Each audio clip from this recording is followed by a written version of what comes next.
Hey guys, I'm Mackenzie and I'm sitting here with Michael Hornback. Michael, how are you today? Just fine. It's another great day here in Summit County. It's beautiful outside. It sure is. And Michael, you have a special presentation for us today. Can you tell us just a little bit about that?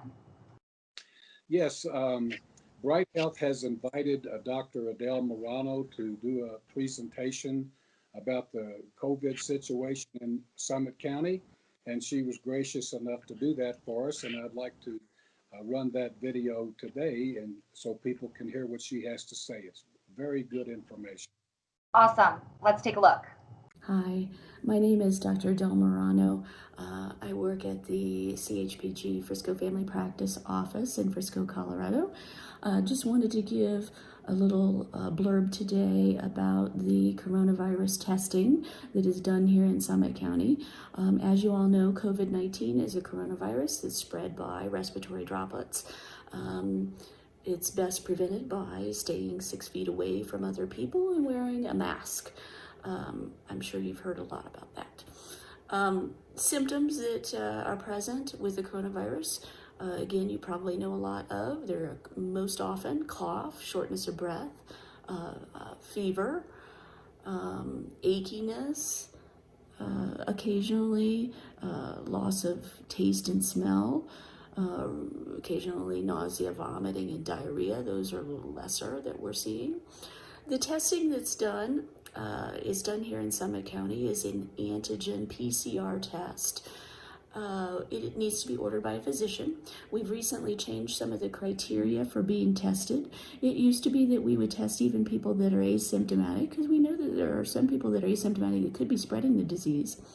But now we've actually made a little stricter criteria because of the false negative rate that can occur with the testing. The new criteria is you need to maintain or have at least 3 symptoms of the disease before we're testing. And it's important to be discussing with your physician with those 3 symptoms that you might have to get tested. And when the results come back, talking with your physician about whether or not this was a true positive test or true negative test. We have seen some that there is such a thing as a false negative test. That is which if you have a lot of the symptoms of coronavirus, but the test was negative. That has occurred because sometimes there can be inadequate testing. The testing that's done is a little uncomfortable. It's placed, a little swab is placed in the nose, and it's placed very deeply in the nose.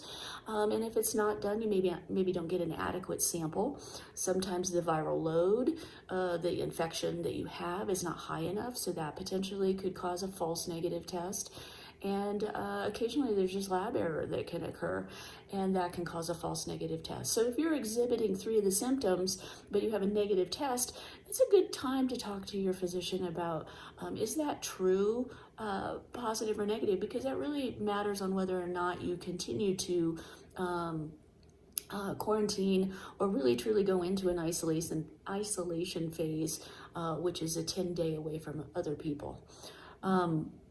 The other test that's available is an antibody test. That is a blood test that's done if you think that you may have been exposed to the virus, but aren't sure because there wasn't testing available.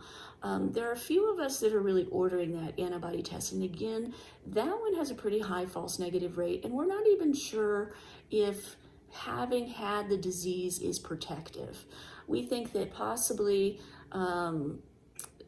you could get reinfected from the coronavirus again. So it doesn't really change our management. It's kind of an unnecessary test in our eyes because we're still going to say to you, I don't care if you've had the disease, please continue to wear your mask and stay distanced away from people so that you don't catch it again.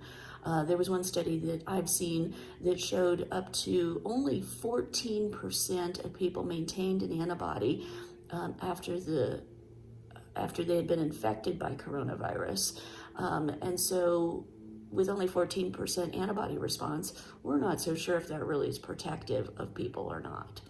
So hopefully that's helpful. That tells you about some of the new stuff that's going on here as far as testing in Summit County.